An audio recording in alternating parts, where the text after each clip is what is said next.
Bueno, pues la charla, como ven, lleva por título sobre ciencia y religión, caminos hacia la integración, porque básicamente va a ser eso lo que yo haga o lo que intente hacer en estos minutos. Reflexionar de manera un poco a veces general sobre cuáles son las relaciones entre ciencia y religión y de manera concreta lo que voy a proponer es una especie como de itinerario o de camino que se podría seguir para la integración, para eso que algunos autores, Barbour, por ejemplo, han llamado integración entre ciencia y religión. Estas jornadas sobre la Laudato Si podría parecer que no tienen nada que ver con el tema de ciencia y religión en un primer momento, ¿no? Porque de hecho el Papa Francisco apenas habla sobre las relaciones entre ciencia y religión en la encíclica. Ahí al principio del capítulo 2 dice algo, dice que el diálogo entre ciencia y religión es muy necesario para sostener esa visión de una ecología integral que él llama, pero no se detiene a explicar, porque tampoco es el propósito de su texto, por qué el diálogo entre ciencia y religión es tan importante para una ecología integral y tampoco se para a explicar en qué consiste el diálogo entre ciencia y religión. ¿Qué es eso del diálogo entre ciencia y religión? ¿Qué modos o qué maneras puede adoptar ese diálogo? Así es que lo que yo voy a hacer es precisamente reflexionar sobre esto. ¿Por qué es importante el diálogo entre ciencia y religión? ¿Qué cosas puede aportar? ¿Qué cosas puede aportar en concreto? Pues al desarrollo de una ecología integral, al desarrollo de esa ecología que propone precisamente el Papa en la encíclica, ¿no? He dicho que el Papa no explica lo que es el diálogo entre ciencia y religión, pero yo creo que el capítulo 2 de la encíclica es un ejemplo de diálogo entre ciencia y religión. En concreto, creo que él pretende hacer un ejemplo de diálogo entre lo que podemos denominar una teología de la naturaleza y el desarrollo de esa ecología integral. Pero hablaré después con un poco más de profundidad sobre esto. El esquema de la exposición que voy a seguir es un poco el que tienen ahí, que se corresponde también con el que tienen en la hoja. Creo que en los asientos tenían una hoja donde lo ven un poco más desglosado. Vamos a ir viendo eso para que todos nos situemos en qué momento estamos. Y primero empezaré hablando, pues, de esa presunta guerra entre ciencia y religión, guerra que viene fundamentalmente desde dos ámbitos o desde dos perspectivas que son las del literalismo bíblico y las del cientificismo, o también el naturalismo, o a veces también denominado materialismo. Estas tres denominaciones son prácticamente sinónimas, también depende un poco del contexto, pero podemos considerarlas sinónimas. En segundo lugar, hablaré de las diferencias y semejanzas entre ciencia y religión, diferencias y semejanzas que creo yo nos van a librar de dos extremos que intentaremos evitar, que son el de la confusión entre ciencia y religión y el otro extremo es la total separación entre ciencia y religión. Pues ese punto 2 es una pequeña reflexión sobre cómo estos dos extremos, creo yo, no son admisibles, porque no responden a la realidad de las cosas y no responden especialmente a la realidad de lo que es la ciencia y a la realidad de lo que es la religión. En tercer lugar, hablaré de ciencia, ideología y mitología. Haremos una pequeña reflexión sobre cómo no siempre es fácil distinguir estas tres cosas y cómo eso a veces entorpece el diálogo y entonces conviene de que seamos conscientes de que no siempre las fronteras entre estas cosas son todo lo nítidas que nos gustaría, porque debemos ser cautos con respecto a este tipo de confusiones. Y en cuarto lugar, pues hablaré ya un poco de esos caminos hacia la integración, que pueden ser el diálogo, pero también lo que algunos autores han llamado la complementariedad. Lo veremos. Y finalmente, pues haré una pequeña reflexión a modo de conclusión. Empezamos, por lo tanto, con el primer punto. Es obvio que existe una especie de leyenda, hay una especie de leyenda que es prácticamente omnipresente en nuestra cultura, en nuestra sociedad, según la cual la ciencia y la religión son enemigas. Si uno pone en Internet ciencia y religión, pues entre otras muchas cosas aparecen imágenes como esta, que dan a entender a un solo golpe de vista que hay un conflicto y que ese conflicto es, digamos así, consustancial a lo que es la ciencia y a lo que es la religión. Según esta a veces denominada tesis del conflicto, ciencia y religión serían irreconciliables. Es algo así como si solo pudiese quedar una de las dos, como si solo al final tuviésemos que quedarnos con una de las dos. No es una tesis que esté aceptada en los ámbitos académicos a veces más serios o más rigurosos, pero es cierto que es una tesis muy extendida a un nivel también popular. Y por esto también es una tesis hasta cierto punto preocupante, ¿no? Hay veces que el debate va incluso más allá y se hace incluso una manipulación posterior, ¿no? Que ya no solo consiste en afirmar que ciencia y religión son irreconciliables, sino que además la religión es algo así como la causante de todos los males de la humanidad, o por lo menos de algunos males que la humanidad está sufriendo en la actualidad. Esta es otra de esas imágenes que aparecen en Google si uno pone ciencia y religión. Es una imagen que claramente da a entender que mientras que la ciencia consigue logros admirables para la humanidad, como pueda ser, pues qué sé yo, la conquista del espacio, la religión, sin embargo, lo que produce son pues muerte, atentados, violencia, etc. Este, por ejemplo, es un cartel con el que Richard Dawkins dio publicidad a uno de sus libros, La ilusión de Dios, porque él mismo cuenta, en el prólogo, me parece que es del libro, que vio una imagen de este tipo y le pareció muy buena, le pareció, digamos, muy efectiva para intentar vender su libro, ¿no? Y fíjense porque, bueno, pues es bastante manipuladora en este sentido, ¿no? O sea, imaginen un mundo sin religión y entonces pone las Torres Gemelas como diciendo, si no existiese la religión en el mundo, todavía tendríamos las Torres Gemelas, con todo lo que esto significa, ¿no? Con la gran carga emocional que se está intentando sumar a este debate. Carga emocional contraria, por supuesto, a la religión, ¿no? Como es evidente. Como decía antes, son fundamentalmente dos grandes corrientes de pensamiento las que defienden que existe de manera natural a cada una de ellas un conflicto irreconciliable. Es decir, hay dos corrientes que en su manera de entender qué es la ciencia y qué es la religión, las conciben como irreconciliables. La primera de ellas es el literalismo bíblico. Esto de interpretar la Biblia literalmente, que puede parecer una cosa muy antigua, sin embargo, está a la orden del día en algunos lugares. Este libro que ven aquí, por ejemplo, Buscando a Adán, es un libro del 2016 y recopila una serie de estudios de personas que creen, pues por ejemplo, que el libro del Génesis ofrece una explicación científica sobre el origen del mundo.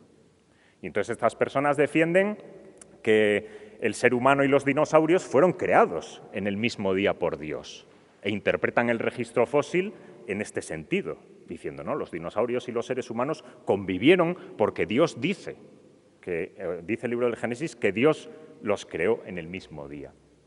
La Sagrada Escritura para esta corriente de pensamiento, por lo tanto, contiene una explicación científica, o al menos es científicamente verosímil o científicamente fiable. Es más, debe ser la norma de lo que es científicamente correcto, ¿no? Hay que decir que la ortodoxia católica, y desde luego las grandes figuras del catolicismo, con alguna excepción, pues lo corroboran, la ortodoxia católica nunca ha aceptado esta interpretación literal de la Escritura. Ha estado incluso en algunas ocasiones condenada. Ya desde el principio los grandes pensadores cristianos se percataron de que la Escritura merecía o era digna de otra interpretación que no era la literal, la estrictamente literal, ¿no? San Agustín, por ejemplo, en su libro sobre la interpretación literal del Génesis, ya hizo este tipo de reflexiones. Y vemos que los padres de la Iglesia posteriores a San Agustín, casi todos escribieron un libro comentando el Génesis, porque precisamente se veía aquí pues uno de los lugares donde parece que la Escritura entraba en conflicto con lo que se podía conocer de manera natural del mundo. Juan Pablo II, en un discurso que dio en el año 83, me parece, a la Pontificia Academia de las Ciencias, les dijo esta famosa frase que después ha hecho historia, ¿no? La Biblia no enseña cómo ha sido hecho el cielo, sino cómo se va a él. Y también advertía Juan Pablo II sobre el error en el que caían estas interpretaciones demasiado literales, en concreto del libro del Génesis. Cientificismo, materialismo o naturalismo sería la otra corriente, que curiosamente, aunque es una corriente enemiga de la ciencia, estos primeros, los literalistas, son personas que dicen que son creyentes y que defienden la religión, etcétera, ¿no? Bueno, pues curiosamente los cientificistas, los materialistas, estos naturalistas, que suelen ser personas ateas, llegan a algunas conclusiones parecidas, pero partiendo desde supuestos muy diferentes. En general, pues piensan también que lo que dice la ciencia y lo que dice la religión se opone además de manera inevitable. Uno de los ejemplos es Richard Dawkins, al que ya he citado antes en uno de sus carteles, que era este que puse, ¿no?, en el que claramente se ve cómo él lleva incluso ese conflicto o esa argumentación más allá de las razones e intenta casi enturbiarlo, podemos decir, con otro tipo de razones emocionales, podemos poner entre comillas, ¿no? Richard Dawkins piensa que no hay posibilidad de magisterios separados, como han defendido algunos autores. Por ejemplo, Stephen Jay Gould, uno de los más famosos paleontólogos de todo el siglo XX, defendió esta idea. Bueno, ciencia y religión son magisterios diferentes, cada una en su ámbito, pero las dos tienen cosas que decir. Bueno, Richard Dawkins dice, no es verdad. Sobre el conocimiento del mundo solo hay un magisterio. Solo hay un magisterio. Entonces pone un poco a la religión entre las cuerdas, porque dice, bueno, la religión tiene que aclararse, porque sus afirmaciones son afirmaciones científicas. Él en alguno de sus textos empieza a hacer una lista de los dogmas, por ejemplo, católicos. Dice, bueno, la Inmaculada Concepción de María, la resurrección de Jesucristo, la creación del mundo, son afirmaciones científicas, dice él.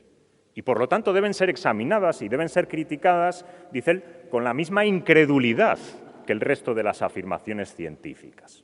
Bueno, evidentemente aquí ya vemos un error de bulto además, un error categorial, ¿no?, que es equiparar las afirmaciones de la ciencia a las afirmaciones de la teología, cuando sabemos que son un poco diferentes. Pero sigamos avanzando poco a poco. Dado que se contradice lo que dice la ciencia con esas presuntas afirmaciones científicas que plantean las religiones, lo que dice Richard Dawkins es que los teólogos tienen que elegir. Él dice, mira, si los teólogos quieren decir verdad, tienen que renunciar a eso que él llama milagros. Él llama milagros a las verdades de la fe en general. Entonces, el teólogo tiene que elegir. O quiere de alguna manera ponerse al día y entonces sumarse a lo que es correcto y a lo que las ciencias nos dicen sobre el mundo y renuncia a sus milagros, o entonces se va a convertir en una especie de cosa de las cavernas, ¿verdad?, que todavía resiste, algo así como el tiranosaurio Rex, que viviría hoy todavía, cuando realmente tendría que haberse extinguido, ¿no? En definitiva, como decía en la película de los inmortales, que luchaban entre ellos con espadas para matarse unos a otros, esta hipótesis se resume diciendo que solo puede quedar uno, como era el lema de esa película, ¿no? O ciencia o religión, pero las dos al mismo tiempo no pueden ser. O la ciencia, o la religión renuncia a ser lo que propiamente es y se convierte en una especie de ciencia experimentalmente certificada, o si no, solo hay sitio para la ciencia, porque por supuesto Dawkins piensa que la norma de la verdad en este sentido es la norma científica, no la norma teológica. Pasamos al segundo punto, con el ánimo un poco de evitar dos extremos. Hasta ahora hemos hablado de un extremo, que es este que vemos en Richard Dawkins, ejemplificado perfectamente, o también en los literalistas, ¿no?, que es confundir ciencia y religión. Los literalistas bíblicos ven en el libro del Génesis un libro científico. Y Richard Dawkins ve también en las afirmaciones de las religiones afirmaciones científicas, que por lo tanto deben ser sometidas a una contrastación experimental. Pero también hay otro extremo que yo creo que tendríamos que evitar, que es el extremo opuesto. Podríamos pensar, bueno, dado que ciencia y religión no son lo mismo, porque esto nos conduce a problemas, vamos a decir que son cosas completamente diferentes, que son cosas que no tienen nada que ver la una con la otra. Bueno, pues vamos a hacer una reflexión sobre estos dos extremos y por qué habría que evitarlos y también cuál es su consecuencia, cuál es la consecuencia de estos extremos para una ecología integral, como la que propone el Papa Francisco. Huyendo de eso que podemos llamar la Escila de la confusión, porque sabéis que los dos monstruos mitológicos, Escila y Caribdis, que aparecen allí en las peripecias de Ulises, pues uno te succiona cuando navegas muy cerca de él y el otro son unas cabezas venenosas que te muerden y te comen.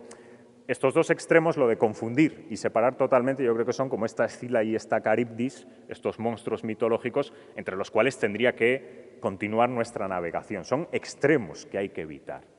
¿Cómo huimos de uno de esos extremos, del extremo de la confusión? Bueno, pues huimos, pienso yo, de ese extremo reflexionando sobre las diferencias. Frente a la idea de, no, religión y ciencia son lo mismo, vamos a ver que existen algunas diferencias notables y evidentes entre la religión y la ciencia. Para empezar, la ciencia versa sobre fenómenos naturales, como les pongo ahí en la pantalla. Trata de entender su estructura y funcionamiento. Su fundamento, el fundamento de la investigación científica, de ese conocimiento sobre los fenómenos naturales, son las observaciones, los experimentos, sobre los cuales se construyen teorías.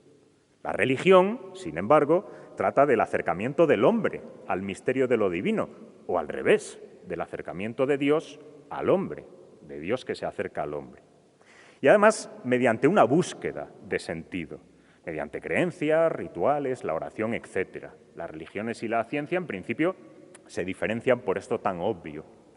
Pero podemos seguir avanzando. El conocimiento científico trata, al menos idealmente, de desligarse de todo elemento subjetivo y, en principio, está desprovisto de una connotación afectiva y su relación con la vida pues parece que es muy distante. Y les pongo ahí, un buen científico puede ser una mala persona, pero nunca diríamos esto de un buen religioso.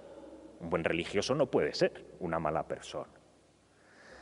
La religión, sin embargo, pues no solo no huye de los contenidos afectivos, sino que en cierto modo los incorpora y además atañe a comportamientos personales, a opciones personales, individuales de vida. El asentimiento religioso no es algo solo teórico, como podría ocurrir en las decisiones que se toman científicamente, sino que está constituido por una serie de experiencias y comportamientos que atañen al conjunto entero de la vida de las personas, que atañen a la existencia entera de la vida de las personas. La ciencia, continuamos un poco, se limita a los aspectos de la realidad que pueden ser definidos con cierta precisión, susceptibles en el fondo de medida. En cierto modo, el ideal de la ciencia es hablar de aquello que se puede hablar con claridad, hablar de aquello que se puede medir, es más, aquello que se puede expresar matemáticamente. Por eso les pongo a continuación que aspira a la cuantificación, al tratamiento matemático de la realidad. La ciencia pretende extraer la forma matemática de los fenómenos. La religión, sin embargo, se extiende a la dimensión espiritual de la realidad, que no admite definiciones claras. A menudo se expresa en un lenguaje simbólico, poético, etc. No aspira a la precisión, desde luego no aspira a la precisión, pues el misterio no es aprehensible de esa forma ni por completo. En la propia religión hay un reconocimiento de que eso de lo que trata escapa a esa manera de aprender, ¿no? Sin embargo, la mayor parte de los científicos piensan que están aprehendiendo algo de la realidad con la estructura matemática de lo real, por más abstracta que ésta sea, ¿no? Continuamos un poco más diciendo que la ciencia se hace preguntas sobre la naturaleza, el comportamiento de las cosas observables, preguntas a las que puede responder con su propia metodología. La ciencia frecuentemente no se hace preguntas que estén más allá de su alcance. Los científicos suelen ser bastante cautos en este sentido y van proyectando cosas o programando cosas que con su propia metodología pueden afrontar, que pueden abordar con su propia metodología. La religión, sin embargo, se hace preguntas sobre la existencia misma del conjunto de la realidad, incluido el propio sujeto que se pregunta. Se hace preguntas sobre el sentido, busca encontrar en el misterio de Dios fundamentos para ese sentido y para esas preguntas. Y son preguntas que a veces no buscan una respuesta clara que se pueda expresar, ni mucho menos de manera matemática. Vamos ahora a ver o a intentar huir de esa total independencia. Podríamos caer en el error opuesto fácilmente pensando, bueno, dado que ciencia y religión son cosas tan diferentes y atañen, como hemos visto, a cosas que prácticamente puede parecer que no tienen nada que ver, pues separémoslas completamente. Dejemos que cada una se ocupe de lo suyo y, en cierto modo, que se den la espalda. Frente a este monstruo marino, que también terminaría por arruinarnos, ¿qué podemos hacer? Pues podemos poner de manifiesto las semejanzas que existen entre estas dos empresas humanas, entre la empresa científica y la empresa religiosa. que a veces pueden parecer un poco superficiales o a veces pueden parecer muy personales, pero que otras veces atañen a cuestiones epistemológicas, a cuestiones ontológicas de un hondo calado y que no son tan fáciles de desprenderse de ellas.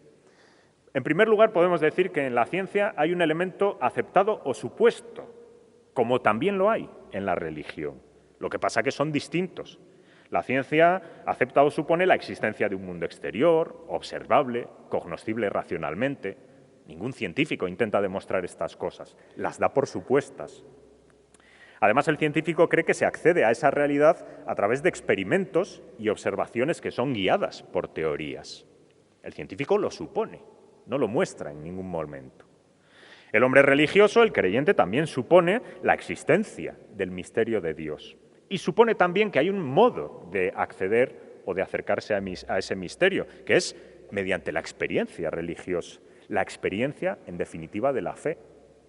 Vemos que hay un cierto paralelismo, hay un supuesto de base y hay una cierta experiencia, aunque es cualificada de manera diferente, pues que da acceso a eso que se supone de base, ¿no? Además, la ciencia cree que la verdad de los presupuestos no puede demostrarse desde dentro del propio sistema. Debe ser sin más asumida, como les decía antes. En este sentido, hay confianza en los métodos de la ciencia, una confianza que no está justificada de ninguna manera a priori, es una confianza que se asume. Es lo que Einstein denominaba con esta expresión, la fe científica, lo llamaba Einstein. Esta suposición de que el mundo es ordenado, de que es cognoscible, etc. La religión cree que la verdad de sus presupuestos no puede demostrarse desde dentro del propio sistema. Debe ser sin más asumida por un acto que en religión denominamos la fe religiosa o en el cristianismo la fe teologal. Además, para la ciencia y para la religión son muy importantes la comunidad en cada uno de los casos. La ciencia, pues la comunidad científica, con los controles que ejerce sobre el trabajo científico, aparece como un elemento garante del conocimiento. Piensen, por ejemplo, en publicaciones, sistemas de revisión, reconocimiento de méritos. Es todo un sistema alrededor de lo que llamamos ciencia que garantiza, por así decir, la cientificidad de eso que se está haciendo. De hecho, en cuanto hay algún científico que se sale de esos caminos, que se sale de esos sistemas de regulación, enseguida es marginado y es puesto fuera, digamos así, de la ciencia, ¿no? En las religiones también es muy importante la comunidad. Impide esa especie de disgregación subjetiva del sentimiento religioso. Es decir, en la religión no todo depende de un sentimiento subjetivo. Es un sentimiento a veces también intersubjetivo, por lo menos, ¿no? Además, la comunidad sirve de nexo entre los distintos miembros, ofrece patrones mediante los cuales los miembros de la religión se identifican, criterios de validez. Piensen, por ejemplo, en las Sagradas Escrituras, en el canon, donde se reflejan de alguna manera las experiencias canónicas de lo religioso. Dan claves para que los creyentes interpreten esas experiencias, suscitan en los creyentes esas experiencias. En cierto modo hay un paralelo con lo que estamos viendo en la ciencia. Además, en la ciencia, pero también en la religión, hay productores, transmisores, consumidores y rituales. En la ciencia los productores son los científicos originales, los que llamamos investigadores.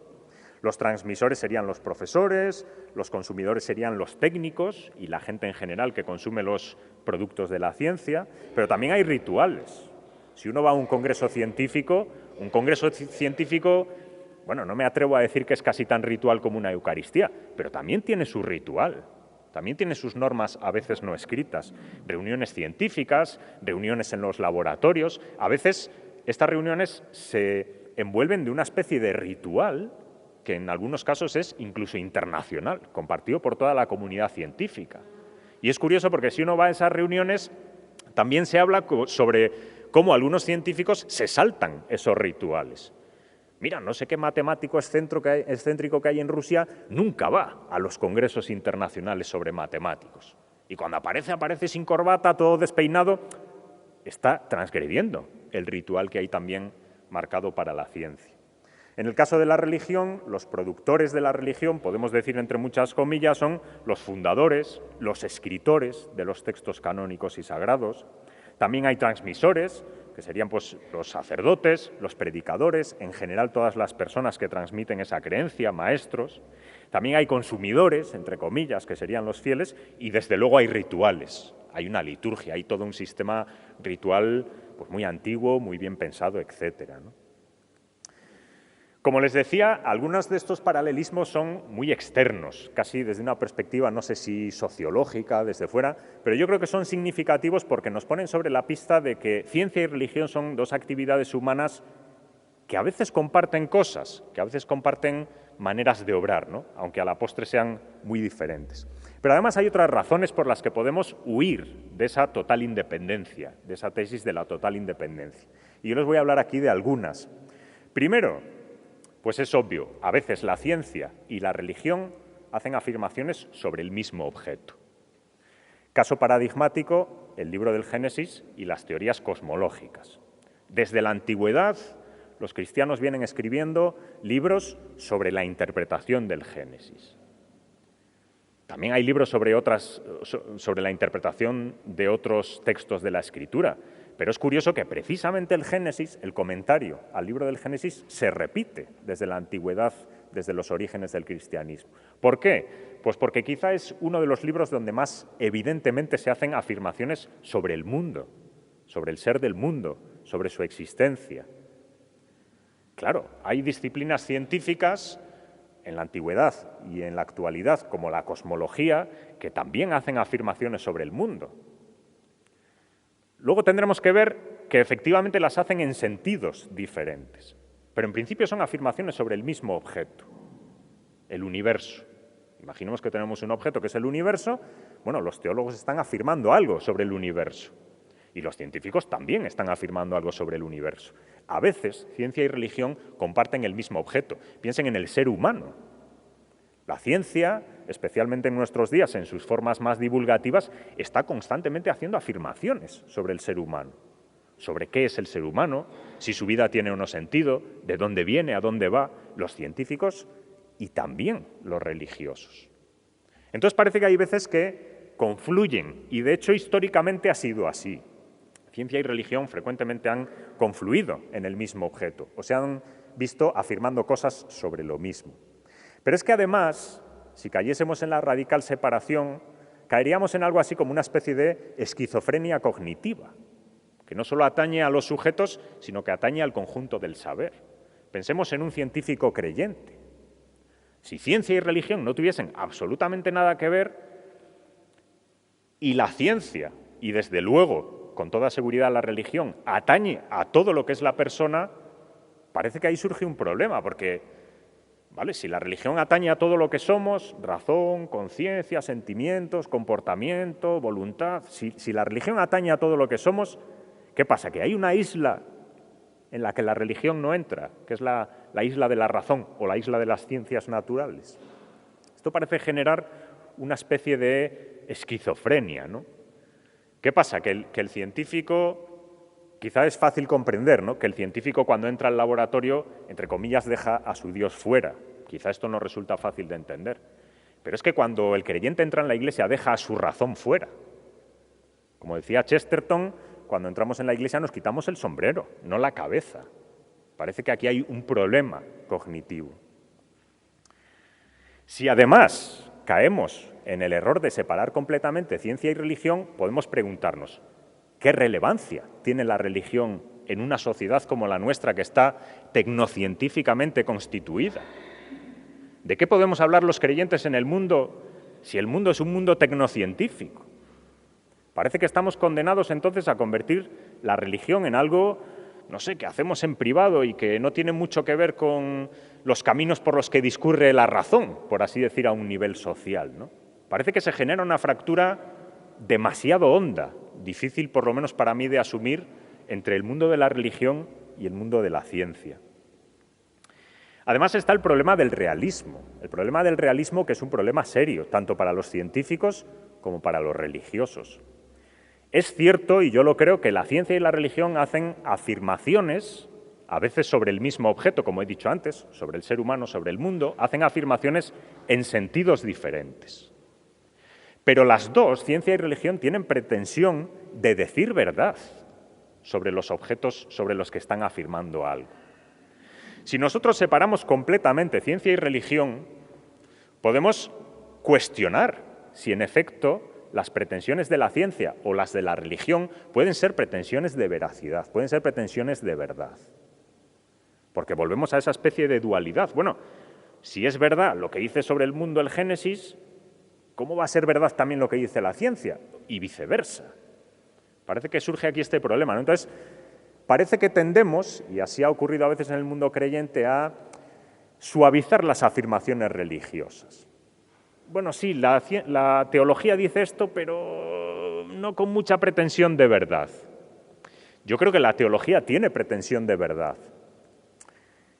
Hay que interpretar con realismo los enunciados de la teología. Esto no significa que haya que interpretarlos literalmente, ni que haya que darles una interpretación materialista, ni que haya que darles pero sí una interpretación con pretensión de verdad, con pretensión de verdad. Las afirmaciones teológicas pretenden decir verdad sobre el mundo, también, por ejemplo, sobre el mundo creado. Juan Arana dice que esta de separar completamente ciencia y religión ha sido la gran tentación de los hombres religiosos de la modernidad. Y él dice que los religiosos de la modernidad hicieron esto precisamente para evitar conflictos. Bueno, parece que surgían una serie de teorías que atañían a lo que los religiosos decían y fue una manera en la que los religiosos, en un cierto acto de vagancia mental y de autoprotección, dijeron, bueno, sí, pero eso de la ciencia no tiene nada que ver con lo que nosotros decimos. La religión habla de una cosa y la ciencia habla de otra completamente diferente. Juan Arana dice que esto es un error gravísimo y yo estoy de acuerdo con él, precisamente porque conduce a esa escisión honda en el mundo de la cultura, en el mundo de la razón, de la experiencia humana, etcétera, de la que estamos hablando, esa escisión entre el ámbito de la religión y el ámbito de la ciencia. La separación entre ciencia y religión es verdad, o mejor dicho, dice verdad, pero no es toda la verdad. No es toda la verdad. A renglón seguido tenemos que seguir añadiendo otras cosas. Y creo que con lo que he dicho ha quedado bastante claro. ¿Qué consecuencias tendría para una ecología integral como la que propone el Papa Francisco esta radical separación entre ciencia y teología? Bueno, pues yo creo que la consecuencia, que además atañe o hiere en el punto de flotación a la empresa que quiere, digamos, poner en marcha el Papa Francisco o que quiere fomentar el Papa Francisco, lo que pone en cuestión esta separación precisamente es la capacidad de fundamentar la obligación moral para con la naturaleza. Si nosotros hacemos una separación radical entre lo que dice la ciencia y lo que dice la religión, si en el fondo caemos en brazos de lo que el naturalismo dice sobre la naturaleza, nuestro problema es que vamos a ser incapaces de fundamentar ninguna obligación ética, ya no solo para con la naturaleza, sino para con los otros seres humanos, para con nosotros mismos o incluso para con Dios. ¿Por qué digo esto? Bueno, pues digo esto porque la ciencia tiene una perspectiva objetiva sobre el mundo. Tiene una perspectiva objetiva sobre el mundo. Es ese proceso que también trató Edmund Husserl, es ese proceso de matematización de la naturaleza que empieza por lo menos desde Galileo. Cuando nosotros convertimos la naturaleza no en una realidad compleja en la que existen distintas fuerzas, por así decir, como ocurría en la antigüedad, sino que convertimos la naturaleza en una imagen objetiva de la naturaleza y en concreto una imagen matemática de la naturaleza, si nos quedamos solo con esa imagen, desaparece la posibilidad de fundamentar cualquier obligación ética. Ya no solo porque el mundo sería sencillamente una cosa frente a la cual difícilmente se podría justificar ninguna obligación, sino porque nosotros mismos seríamos solamente una cosa, que desde luego no es sujeto de obligación ninguna, ¿no? El problema no es con la ciencia, es decir, el problema no es que la ciencia tenga una visión objetiva del mundo, es la clave de su éxito, que construya, digamos así, una imagen matemática del mundo. El problema es del cientificismo que piensa que el objetivo es lo único real. Es decir, aquí el problema es confundir el objeto propio de las ciencias con la realidad en su conjunto. Es la famosa historia del científico que se piensa que toda la realidad es la ciencia que él estudia. Si nosotros reconocemos que en la ciencia no hay una dimensión subjetiva, pero nos proveemos o buscamos esa dimensión subjetiva en otro lugar, pues entonces no hay problema. Pero claro, esto es justo lo que niega el cientificista, que exista ninguna otra cosa en otro lugar.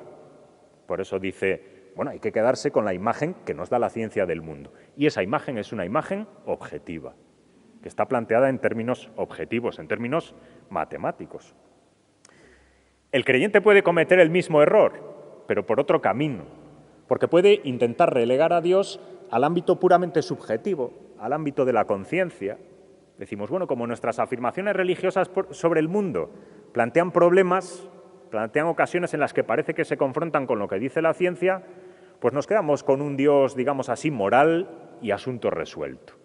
Dios es una especie de ser que juzga sobre la moralidad de mis actos y el mundo que lo estudien los científicos. Bueno, yo creo que esto es un error gravísimo, porque tiene que haber, entre otras cosas, una reflexión filosófica sobre la naturaleza, pero también una reflexión teológica sobre la naturaleza. El Papa Francisco, en el capítulo 2 de la Laudato Si, es justo lo que hace, una reflexión teológica sobre la naturaleza, en la que se ponen de manifiesto una serie de características de la naturaleza que no aparecen en la imagen científica de la misma. Además, el mundo, para esta ecología integral que defiende el Papa, tiene que ser algo más que una colección de objetos impersonales. Precisamente el Papa Francisco dice, bueno, lo que fundamenta, una ética integral para el cristiano es la idea de que el mundo, en cierto modo, es algo que tiene que ver con Dios. De que, en cierto modo, Dios no solamente ha hecho el mundo, sino que está presente en el mundo. En este sentido, es verdad que el Dios cristiano es un Dios trascendente. El cristianismo libró a la humanidad del error pagano por antonomasia, que es confundir la criatura y el creador, pero también es verdad que el cristianismo afirma que Dios es inmanente al mundo. Dios está en todas las cosas, dice Santo Tomás de Aquino, como el que las contiene. También Dios está en el mundo. Si nosotros separamos completamente estas dimensiones, ¿cómo podemos entender que un trozo de pan o un poco de vino sean un sacramento de todo un Dios? Estas nociones serían realmente extrañas, ¿no? El mundo, en definitiva, para el cristianismo, y en concreto, más allá incluso del cristianismo, para una ecología integral, tiene que ser algo más que una colección de objetos impersonales. Esto no significa volver a llenar el mundo de dioses, pero significa reconocer en el mundo algo más que un mero mecanismo, por decirlo de alguna manera, algo más que un mero objeto. Hay otras cosas también valiosas en el mundo. La concepción cristiana de la naturaleza, por eso digo yo, tiene que huir completamente de esta separación entre lo objetivo y lo subjetivo. Y en cierto modo es lo que hace el Papa Francisco cuando dice, tenemos que llamar a las criaturas hermanas. Hermanas. Claro, uno se asombra porque dice, bueno, en una época en la que estamos convirtiendo al ser humano, o estamos rebajando la dignidad del ser humano para convertirlo casi en otro animal, ¿cómo dice el Papa? Parece que va en ese sentido, pero evidentemente no va en ese sentido. El Papa lo que quiere hacer, creo yo, es decir, bueno, ojo, porque el mundo no es un mero objeto inerte. El mundo es creación de Dios, y en ese sentido tiene también algo que ver con Dios, tiene un valor intrínseco, un valor que debe ser respetado. El cántico de las criaturas son hermanas. Pasamos ya al tercer punto, que es ciencia, ideología y mitología, donde, como les decía al principio, voy a intentar hacer una breve reflexión sobre cómo no siempre es tan fácil diferenciar estas cosas y cómo, si queremos que haya un diálogo fructífero entre ciencia y religión, tenemos que tener esto claro. Y tenemos que tener en cuenta que a veces cuando un científico está diciendo no, la ciencia dice esto, no siempre la ciencia dice eso. A veces es una ideología emanada de la ciencia o es una determinada interpretación de la ciencia, pero no es la única posible, etc. Juan Arana, por ejemplo, ha hablado de una cierta tendencia que habría en las ciencias naturales, una tendencia a absolutizarse, una tendencia a la ideologización, dice él, una tendencia, es más, también son palabras suyas, a convertirse en pseudoreligión. Él dice, de acuerdo, la ciencia se fundamenta en la razón, en la experimentación, la contrastación, Bien, eso está muy bien, nada que objetar. Pero cuando el científico pretende que esos pilares que sustentan la actividad científica sean pilares absolutos, es decir, sean los únicos pilares que uno puede reconocer en la empresa de la búsqueda de la verdad, cuando esto ocurre, lo que estamos es convirtiendo la ciencia en una ideología. No solo, sino que estamos convirtiendo la ciencia, dice él, en una pseudoreligión, en algo que pretenderá incluso sustituir a la religión, a las religiones tradicionales. Francisco José Soler llama a esto, también en otro texto, las extrapolaciones omnicomprensivas. ¿Cuál es el fenómeno de las extrapolaciones omnicomprensivas? Pues es el fenómeno que decía antes, el fenómeno de quien piensa que la realidad, toda la realidad y el objeto propio de su ciencia se confunden. Un ejemplo, los darwinistas, o los darwinistas radicales, o la darwinitis que decía Raymond Tallis, ¿no? Una teoría biológica, como la teoría de la evolución, que en principio es una teoría que ha surgido pues, para explicar unos determinados fenómenos en un determinado contexto, pues cómo estas formas de vida, que no se explica cómo surgen, evolucionan. Bueno, esa teoría que tiene, podemos decir, su campo de aplicación propio, se extrapola desde ese campo de aplicación y se aplica a todo, al origen del universo, al gusto estético, a todo lo que se imaginen. Es fácil ver en toda esta literatura de, digamos, darwinistas radicales cómo aplican una idea, una teoría que surgió para un contexto determinado, la extrapolan absolutamente a toda la realidad, al sentimiento de no sé qué, a todo. Estamos cogiendo una teoría científica que tiene, como decía antes, su rango propio de aplicación y la estamos convirtiendo en una teoría metafísica, además, sobre la totalidad, sobre el conjunto de la realidad. Esto es lo que llama Soler una extrapolación omnicomprensiva. También es lo que Raymond Tallis denominó darwinitis y neuromanía, haciendo referencia, digamos, a las dos corrientes fundamentales que él detecta en este ámbito, ¿no? Que son las de los darwinistas radicales, que decía antes, y la de todo explicado a través del cerebro. Ahora todo es neuroteología, neuro no sé cuál. Y dice él, él es un neurocientífico, pero dice Tallis, yo no tengo nada contra la neurociencia. Es más, le ha dedicado la vida a la neurociencia. Y, por supuesto, no tiene nada contra la teoría biológica de la evolución. Pero tiene muchos peros y objeciones contra las ideologías, contra las perversiones ideologizadas de estas teorías, que por eso las llama con esos sufijos, darwinitis, ¿no? Que sería una especie de inflamación de Darwin, ¿no? O inflamación del darwinismo. Bueno, una cosa es el darwinismo, que tiene su ámbito, su ecosistema propio, pero cuando lo sacamos de ahí, como los conejos, y lo llevamos a África, pues pasan cosas que se salen de los equilibrios normales, ¿no? ¿Por qué? Es una buena pregunta. ¿Por qué tienen tanto éxito estas derivas ideológicas? Puede haber más razones, y es algo digno de estudio, pero a mí se me ocurren fundamentalmente estas tres. ¿Por qué tiene tanto éxito esto cuando no es ciencia, sino una vertiente ideológica o una interpretación ideológica de la ciencia? ¿Por qué se confunde, sobre todo, con la ciencia, si no es ciencia? Bueno, yo creo que es sobre todo a causa del prestigio social de la ciencia. Es obvio, y las razones son más que evidentes, que la ciencia es una actividad muy prestigiosa. Pues claro, las personas que se dedican a esta actividad, a dar a conocer esta actividad, etcétera, aparecen a los ojos del conjunto de la sociedad como pues, personas de prestigio, personas dignas de crédito, personas fidedignas. Pero es que además estas vertientes ideológicas de la ciencia tienen muy buenos divulgadores. Son eso que Giberson y Artigas denominaron los oráculos de la ciencia. Gente que, en cierto modo, mientras está divulgando los descubrimientos de la ciencia, cuela, por así decir, como que no quiere la cosa, pues este tipo de concepciones del mundo, ¿no? Este tipo de ideologías. Que no está mal, cada uno puede defender la ideología que quiera, pero no siempre juegan limpio. Porque una cosa es decir, yo, a partir de la ciencia, hago esta interpretación, y otra cosa es decir, no, esto que yo digo, por ejemplo, sobre el caso de Dios, es una demostración de la ciencia. Bueno, cuidado, vayamos con pies de plomo. Pero es que además, y todavía más interesante, hay una razón por la cual tiene tanto éxito esta vertiente ideológica de las ciencias. Y es que acontece eso que Mary Midgley denominó la dimensión inevitablemente simbólica de la ciencia. En síntesis, la idea de Midgley es los productores de la ciencia, los consumidores de la ciencia de los que hablaba antes son seres humanos. No está de más recordarlo porque a veces pensamos que los científicos son una especie de oráculos que viven lejos del mundo y que luego vienen al mundo trayendo la verdad que han descubierto, no se sabe muy bien cómo. No, los científicos son seres humanos. Y dice Midgley, y por lo tanto son seres simbólicos.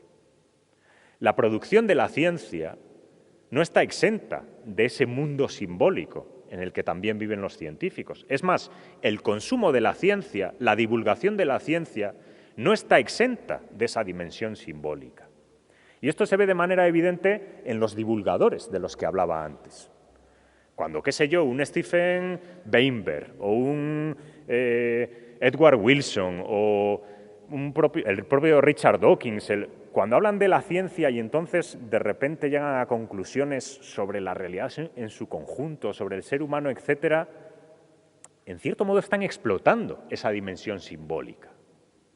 El ejemplo clásico es el de Weinberg, cuando está explicando en los 3 primeros minutos del universo el Big Bang ha sido así, termina su libro diciendo, no me acuerdo exactamente de la cita, pero es algo así como, bueno, esto viene a demostrar que el universo es un lugar sin sentido y cuanto más entendemos, más nos damos cuenta de que menos sentido tiene. Un momento. Hemos pasado de una cuestión científica, objetiva, experimental, contrastable, a una cuestión simbólica, sobre el sentido de la vida, sobre el cosmos en su conjunto. Estamos dando un paso que va un poquito más allá de la ciencia. Mary Midgley dice que no pasa nada, que es inevitable que la ciencia tenga esta carga simbólica. Y por eso dice ella, por ejemplo, el relato de la evolución, el relato de los orígenes que nos ofrece la evolución es un mito contemporáneo. Nos ofrece toda una mitología sobre cómo ha surgido el ser humano, de dónde viene, cuál es su sentido, etcétera. Y dice ella, ¿significa que sea falso? No, no es falso, pero es un mito, en el sentido de que pretende también dar respuesta a todos estos otros ámbitos o todas estas otras dimensiones. Vamos a continuar en el punto 4, no sé cómo voy de tiempo, Juan. ¿Cuánto me queda? 5 minutos. Venga, 5 minutos. Lo que planteo aquí al final es, hemos visto que hay 2 extremos, este monstruo Escila y el Caribdis, uno que nos succiona y el otro que nos muerde y nos pica, 2 extremos que tenemos que evitar, el de la confusión y el de la total separación. Bien, ¿después qué? Si no podemos admitir uno ni otro, ¿por qué otros caminos podemos andar? ¿Qué caminos, por decirlo así en tiempo de Adviento, qué caminos tenemos que allanar? ¿Qué caminos tenemos que despejar para que se pueda ir hacia ese encuentro entre ciencia y religión? Pues, siguiendo a Barbour, que hizo la tipología clásica de los modos de relacionarse ciencia y religión, yo voy a decir que son fundamentalmente estos: el diálogo, la complementariedad, que no lo propuso Barbour, sino un físico, vamos a ver ahora, y la integración. Y yo creo que estos 3 pueden ser leídos como un solo camino hacia el último, hacia la integración. Por eso digo diálogo, complementariedad, caminos hacia la integración. Vamos a ver muy en síntesis en qué consiste cada uno. El diálogo, que parte de características generales de la ciencia y de la religión, no de teorías concretas, eso ya sería lo que hace la complementariedad, surge cuando nos enfrentamos a cuestiones límite o fronterizas, como las que he venido citando. El origen del mundo, o sea, el Big Bang y el Génesis, el ser humano y todo este tipo de cosas que podemos decir que son fronterizas entre ciencia y religión, pues ahí necesitamos dialogar, surgen en ese ámbito. Y aquí pueden, en cierto modo, pues desempeñar este papel. Donde una no llega, pues alcanza la otra. Si el científico hay un momento que tiene que detenerse en sus afirmaciones sobre el sentido del mundo, de la creación, del cosmos, pues quizá el teólogo o el hombre religioso puede continuar haciendo esa afirmación. Y viceversa. Las cosas que el religioso no puede conocer de suyo, pues a lo mejor es un conocimiento que le aporta el científico. ¿Dónde se dialoga? Pues en los supuestos de la actividad científica, que algunos defienden que son supuestos teístas, en los paralelismos metodológicos, como algunos de los que hemos visto antes, etc. El diálogo, en cualquier caso, es una versión, digamos, mínima del encuentro pacífico entre ciencia y religión. Es una versión mínima. Por eso hay otra posterior, que sería la de complementariedad, que pretende una profundidad mayor, ¿no? Esta idea, la idea de la complementariedad, lo que viene a afirmar es que ciencia y religión, por separadas, no son explicaciones exhaustivas de la realidad. Es decir, en cierto modo son como las dos caras de la misma moneda. Si queremos tener la moneda entera, se necesitan. Necesitamos la explicación científica y la explicación religiosa. Por lo tanto, busca una mayor unión. Fue propuesta por Hans King en este libro, El principio de todas las cosas, pero había sido propuesta mucho antes por Niels Bohr, este físico, uno de los padres de la mecánica cuántica, ¿no?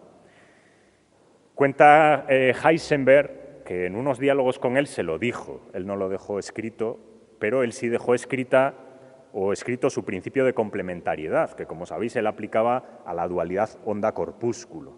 Resulta que los físicos durante el siglo XX descubrieron que la luz se comportaba por igual como una onda y como un corpúsculo. Entonces, claro, dijeron, bueno, habrá que elegir, no podrán ser las dos, o la luz es corpuscular o es de naturaleza ondulatoria. Bueno, Niels Bohr defendió el principio de complementariedad que dice, no, es ambas. Dependiendo de en qué contexto, la descripción que necesitamos de la luz es ondulatoria y dependiendo de qué otro contexto es corpuscular. Y entonces, en una conversación con Heisenberg, le defendió esta idea, pero aplicada a la diferencia entre ciencia y religión. Dijo, mira, ciencia y religión es un poco lo mismo. Onda-corpúsculo, necesitamos las dos. Necesitamos las dos se complementan. Juntas suman una explicación exhaustiva, entre comillas. En cierto modo es lo que defiende el Papa cuando dice ninguna forma de sabiduría puede ser dejada de lado. También hay que contar con la sabiduría religiosa. También se sintetiza en esa famosa frase de Albert Einstein, ¿no? La ciencia sin la religión está coja y la religión sin la ciencia está ciega. Esta es un poco en síntesis la idea de la complementariedad, que, como les decía, es un paso un poco más allá, pretende ahondar un poco más en las relaciones entre ciencia y religión. Pero todavía hay un tercer paso, que yo creo que es incluso más deseable, que tienen ahí también en el esquema, que sería la integración. Y como les pongo en el papel, la integración tiene tres formas. Ian Barbour distingue tres formas y yo creo que siguen siendo válidas, ¿no? La primera de ellas es la teología natural, que en cierto modo es un camino que va de los conocimientos científicos al conocimiento de Dios, como ha sido clásicamente también definida, ¿no? Sería la idea de que la razón natural, sin necesidad de la revelación, reconoce en el mundo, en la estructura de las cosas creadas, en su orden, en su belleza, etcétera, reconoce pruebas, entre comillas, porque no son pruebas apodícticas, no son pruebas demostrativas, pero reconoce unos ciertos indicios de Dios como creador de esa realidad. Un ejemplo que además yo creo que es bastante prometedor y bastante serio es el del ajuste fino. Esta idea de que las constantes en el universo, no solo las constantes cosmológica y demás, sino también las leyes, están hechas de tal manera que parece que están pensadas para que surja la vida. Aquí surge el principio antrópico, en fin, todas esas cosas, ¿no? No tengo tiempo de detenerme en ello, pero creo que es uno de los lugares donde más fecundo se muestra este diálogo entre ciencia y religión. Claro, el ajuste fino del cosmos, suponiendo que se dé por válido, porque a veces también hay una amplia discusión sobre esto, ¿es una demostración de la existencia de Dios? No es una demostración en sentido matemático, en sentido deductivo. Pero es como un cartel. Cuando yo veo el cartel por la carretera que dice Salamanca, pues el cartel no es Salamanca. No se me ocurriría cambiar el cartel por, no sé, por San Esteban o cambiar el cartel por la Catedral de Salamanca. Pero el cartel me apunta hacia Salamanca. Y quizá gracias al cartel, pues yo puedo llegar a Salamanca y disfrutar de la belleza de Salamanca. Pues con el mundo y Dios, mutatis mutandis, ocurre algo parecido. Por ejemplo, en biología, el surgimiento de la complejidad, pero también el cada vez más reconocido carácter teleológico del proceso evolutivo frente a los darwinistas radicales que son enemigos de toda teleología. Cada vez hay más voces en el mundo de la biología que dicen, no podemos evitar reconocer cierto carácter teleológico al proceso evolutivo. Si esto es un hecho, ese hecho quizá se pueda interpretar teológicamente para apuntar hacia un cierto... También hay que tener cuidado porque no todas las formas de hacer teología natural son iguales, y no todas, creo yo, son igual de racionalmente válidas, podemos decir. Pero hay algunas que a mí me parecen francamente prometedoras. Como les decía, la teología natural no demuestra al Dios de la fe, pero sí indica hacia Él, sí conduce hacia Él. Y desde luego lo que sí muestra es que ciencia y religión son integrables, al menos en un cierto grado. Quizás no vamos a coger todas las religiones del mundo y todas las teorías científicas del mundo y las vamos a integrar, pero al menos es, si me permiten la expresión, una pica en Flandes. Es decir, bueno, al menos hay algunos aspectos de la ciencia y de la religión que casan, que se ve que no son incompatibles, que se ve que no son cosas completamente separadas, sino que nos revelan aspectos que son muy compatibles de la misma realidad. El segundo modo de integración es la teología natural. Un ejemplo claro de teología natural es el capítulo 2 de la Laudato Si, donde el Papa Francisco lo que pretende es poner de manifiesto las características de la concepción cristiana de la naturaleza que pueden apoyar una ecología integral. Entonces, fíjense, hay unas características de la concepción cristiana de la naturaleza. Bueno, eso es la teología natural. El concepto que una determinada tradición teológica o de fe tiene sobre la naturaleza. Pues ahí también, obviamente, hace falta un diálogo. Paso rápido porque no tenemos tiempo. Finalmente está la síntesis sistemática. La síntesis sistemática, que sería el más profundo de los intentos de conciliar ciencia y religión. La síntesis sistemática consiste en buscar un lenguaje, buscar una metafísica, buscar una filosofía omnicomprensiva, o por lo menos lo suficientemente comprensiva, que permita hablar tanto de las experiencias científicas como de las experiencias religiosas.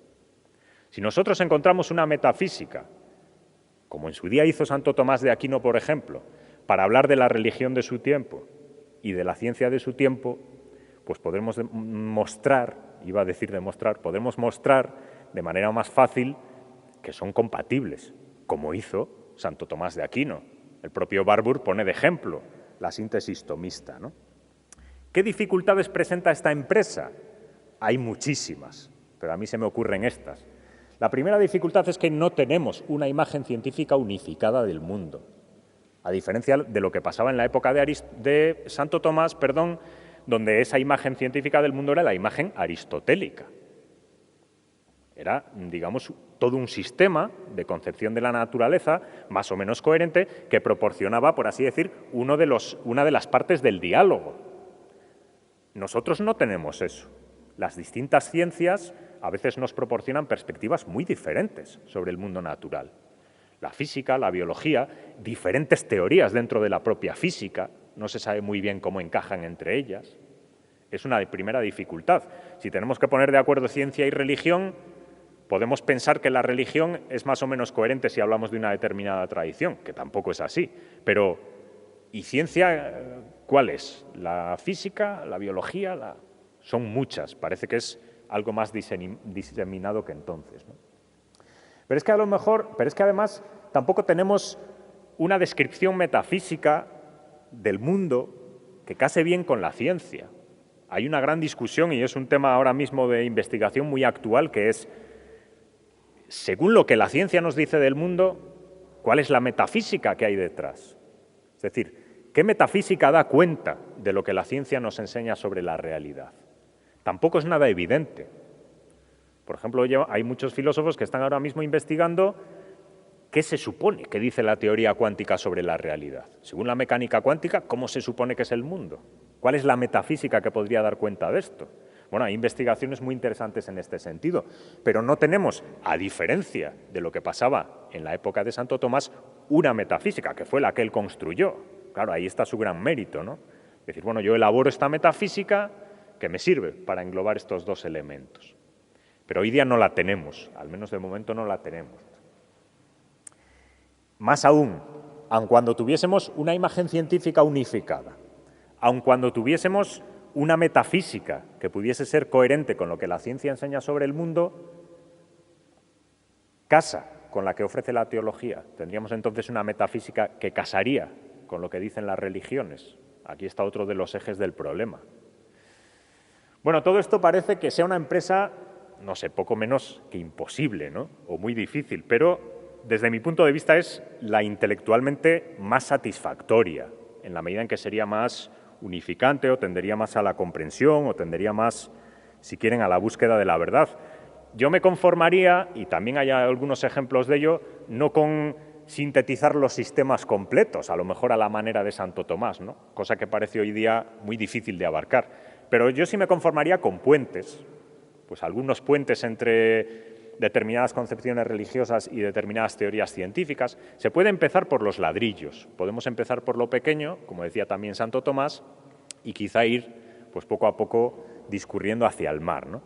Bueno, en definitiva, esto es una empresa que hoy día está en marcha, algunos están intentando trabajar en ella, pero yo insisto, aunque sea difícil, me parece que es algo prometedor. Y ya entro en las conclusiones que van a ser muy sintéticas. La primera, ciencia y religión no son necesariamente opuestas ni están totalmente separadas. Estamos evitando los dos extremos de los que he estado hablando. Ni se confunden, ni se tienen que ignorar completamente la una a la otra. Ni es así por necesidad, es decir, por la propia naturaleza de cada una de las empresas, ni ha sido así históricamente. Es verdad que ha habido conflictos, ha habido ocasiones en las que ha habido conflictos, pero no es una verdad ni histórica ni lógica, que tengan que ser o enemigas o que no tengan nada que ver. Además, hay que ser conscientes de que la ciencia tiene sus derivas ideológicas y mitológicas, ante las que es necesario estar prevenido y crítico. No hace falta escandalizarse, es normal que el ser humano tenga una vertiente ideológica, una vertiente mitológica, pero sí hay que ser racionales frente a este hecho, especialmente si queremos dialogar, pues hay que poner sobre la mesa nuestras cartas. Y cuando estamos haciendo ideología, pues estamos haciendo ideología, no pasa nada. O cuando estamos haciendo mitología, pues mitología. Evidentemente en un sentido no peyorativo de estas expresiones. La religión también tiene sus derivas ideológicas, faltaría más, pero en condiciones normales no está exenta de razón y de verdad. Es decir, no podemos decir ni que la ciencia está libre de sus derivas mitológicas, ni podemos decir que la religión está libre de sus razones, de su verdad, de su lógica. Diálogo y complementariedad pueden verse como caminos hacia la integración. Yo creo que no hay por qué elegir. Si el objetivo final, que para mí sería lo más satisfactorio, es una suerte de integración, aunque sea muy parcial, pues antes habrá que dialogar mucho y habrá que mostrar mucho cómo es posible esa complementariedad. Las dificultades son muchas, pero yo creo que la integración es deseable, o por lo menos a mí me gustaría en algunos ámbitos y contextos, y desde luego yo creo que es fecunda. Pensemos, por ejemplo, en la gran fecundidad que tuvo la empresa atomista, ¿no? Claro, si nosotros consiguiésemos hoy algo así, pues esto sería fantástico, sin que yo sea un nostálgico irredento, ¿no?, de aquellos tiempos.